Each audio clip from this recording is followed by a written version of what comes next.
तब भगवान ने अपनी जीभ से मुख का लिपटा निकालने लगे। तब लगे ब्रह्मा जी आ गए, देवता आ गए। ब्रह्मादि देवताओं ने देखा, ब्रह्मा जी ने कहा यही भगवान है। तो जितने देवता थे कहने लगे ये भगवान है, ये दूसरे का जूठा खा रहे हैं। बोले हाँ, बोले नहीं ये भगवान नहीं हो सकता। अगर भगवान है तो हम परीक्षा लेंगे। भगवान कन्हैया की देवता ब्रह्मा परीक्षा लेने लगे। परीक्षा क्या ली? जितनी गौएं थी, बछड़े थे, सब चुरा लिए। जितने गोपवाल थे सब चुरा लिए। और ब्रह्मलोक में जाकर एक कमरे में सबको बंद कर दिया। जब संध्या हो गई, कन्हैया ने देखा ना ये को गौएं, ना ये को बछड़ा, और ना ये को गोपवाल। अब हम क्या करें? कन्हैया ने जान लिया कि ये ब्रह्मा जी और देवताओं का काम है, ये मेरी परीक्षा ले रहे हैं, कोई बात नहीं, एक को हम बहुत श्यामा। कन्हैया ने क्या किया? जितनी गौएं थी अपने से उतनी गौएं बन गए, उतने बछड़े बन गए, उतने गोपवाल बन गए, और सब एक एक घर में पहुंच गए। देखो, गोपियों ने कहा दूध तू लो, तो दूध दूहने वाला श्याम, और दूध देने वाला श्याम, और दूध पीने वाला भी कौन है? श्याम। ये भगवान की लीला है, ये कन्हैया की लीला है। हाँ, और तेरी लीला का न पाया कोई पार, लीला तेरी तू ही जाने, तेरी लीला का न पाया कोई पार, कि लीला तेरी तू ही जाने। ये उसकी लीला है। एक है अनेक हो जाता है। 3 महीना हो गए, जब कोई परेशानी नहीं तो ब्रह्मा जी ने सोचा देखा कहां चल रहा है। जब देखा तो वहां सारी गौएं, सारे बछड़े, सारे गोपवाल। ब्रह्मा जी की आंखें खुल गई और ब्रह्मा जी सारी गौओं को देखकर नतमस्तक हो गए। प्रभु हमें क्षमा कर देना। बोले कन्हैया लाल की। आज भगवान ने मोह दूर किया। आगे चीर हरण की कथा। कात्यायनी महामाये महायोगिनधीश्वरी, नंद गोप सुतम देवी पति में कुरते नमः। गोपियां कार्तिक के महीने में व्रत करती है कात्यायनी मैया का। क्यों करती है? क्योंकि जो नंद का पुत्र है कन्हैया, वो हमारा पति बन जाए। रोज जमुना में नहाती है और कात्यायनी मैया का पूजन करती है। और ये पूजन सूर्य उदय के पहले किया जाता है। सूर्य उदय के पहले। कन्हैया ने एक दिन देखा तो सारी गोपियां स्नान कर रही थी जमुना में, और कन्हैया बांसुरी बजाते बजाते चले गए। गोपियां स्नान करती थी, सारी गोपियों के चीर एक पोटली में बांध लिए और कदम के पेड़ में चढ़कर बैठ गए, बांसुरी को बजाने लगे।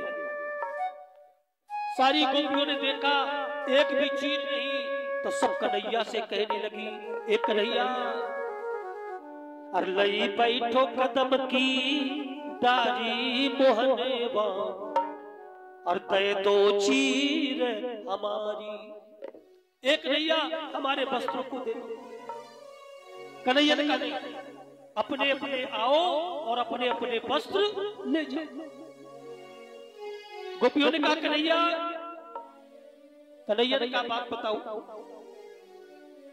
तुम किसकी पूजा करती हो? बोली कात्यायनी मैया की। क्यों करती हो? क्योंकि हम नंद का जो कन्हैया है उसे पति रूप में पाना चाहते हैं। तो बोले तुम हमारी पत्नी, हम हमारे पति, अपने अपने वस्त्रों को ले जाओ। यहाँ सूर्य उदय होने वाला था। गोपियों ने सोचा कि पूजा खंडित हो जाएगी, तो सारी गोपियां आज कदम के वृक्ष के नीचे पहुंची। कन्हैया ने गोपियों को ज्ञान दिया। ये वृक्ष की कुमारिकाएं हैं। कुमारिका, परीक्षित कुमारिका जानते हो किसे कहते हैं? 3 वर्ष से लेकर के 7 वर्ष और 9 वर्ष की कन्या को कुमारिका कहा जाता है। ये जो कुमारिकाएं हैं यमुना में जो स्नान करती हैं, ये 7 7 वर्ष की कन्या है, कोई 9 वर्ष की कन्या है, कोई 5 वर्ष की, कोई 3 वर्ष की, कोई 4 वर्ष की, ये कुमारिकाएं हैं। कन्हैया ने कहा एक बात बताओ, ऐसे नदी में तुम निर्वस्त्र स्नान करती हो, तुम जानती नहीं हो जो जल में निर्वस्त्र स्नान करता है उससे वरुण देव रुष्ट हो जाते हैं और उसे क्षय रोग होने का श्राप दे देते हैं। इसलिए जल में वरुण देव का वास होता है, जल में कभी निर्वस्त्र स्नान नहीं करना चाहिए। आज कन्हैया ने सभी गोपियों के वस्त्र दे दिए। महाराज सुखदेव जी कहते हैं, राजन ये गोपियों का चीर हरण की जो कथा है ये क्या है? ये अध्यात्म की कथा है, इसको ध्यान से सुने तब समझ में आएगी। गोपी क्या है? गोपी गोपी है भक्त। क्या है? भक्त। और यमुना क्या है? यमुना है भक्ति। भक्ति। और चीर क्या है? चीर है माया। कदम का पेड़ क्या है? कदम का पेड़ है ज्ञान। और कदम के पेड़ में बैठे कौन है? भगवान कृष्ण जो है परमात्मा। क्या है? परमात्मा। अब ध्यान देना, भक्त जब भक्ति रूपी धारा में गोता लगाता है तो उस भक्ति से माया दूर हो जाती है, चीर रूपी माया दूर हो जाती है। और जैसे ही माया दूर हुई तो उसे ज्ञान हो गया और उसी ज्ञान से परमात्मा की प्राप्ति हो जाती है। बोले भक्त भगवान की यह है चीर हरण की कथा। आगे महाराज भगवान ने चीर हरण की कथा करी। चीर हरण के बाद में कालिंद्या कालियस्यासीत तदा कश्चित विशाखिना, कालिया नाम का मानवर्धन किया। भगवान ने जितने भी वृंदावन में गोपियां हैं, भक्त हैं, उनके हृदय में ज्ञान के द्वारा परमात्मा की प्राप्ति कराई। है कौन? गोपी। कौन है? अच्छा, गोपी किसे कहते हैं? आप लोगों में कोई जानता है गोपी किसे कहते हैं? अगर कोई जानता हो तो खड़ा होकर बता सकता है। नहीं जानता? गोपी अद्भुत नाम है। कुछ लोग सोच रहे हैं कि गोपी औरत होगी, गोपी नारी होगी, गोपी नर होगा, है ना? नर नारी से मतलब नहीं है।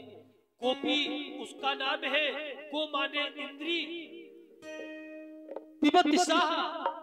गोपी जो 10 इंद्रियों को पान कर लेता है उसी का नाम पड़ जाता है गोपी। अब 10 इंद्रियां कौन है? ये 10 इंद्रिय है, 5 ज्ञानेंद्री और 5 कर्मेंद्री। आंख, घ्राण, मुख, कान ये ज्ञानेंद्री है। हाथ, पैर, गुदा, लिंग आदि ये 5 कर्मेंद्री है। इन इंद्रियों को जो बस में कर ले। इंद्रिया क्या है? इंद्रिया है मन की सवारी। मन इंद्रियों में बैठ के चलता है।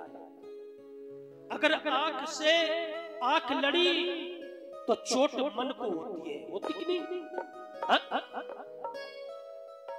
मन बैठ करके चलता है इंद्रियों में, और जब इंद्रियों का पान कर लेंगे तो मन तुम्हारे वशीभूत हो जाएगा। और जब मन वशीभूत हो जाए उसी को भगवान के चरणों में लगा दो।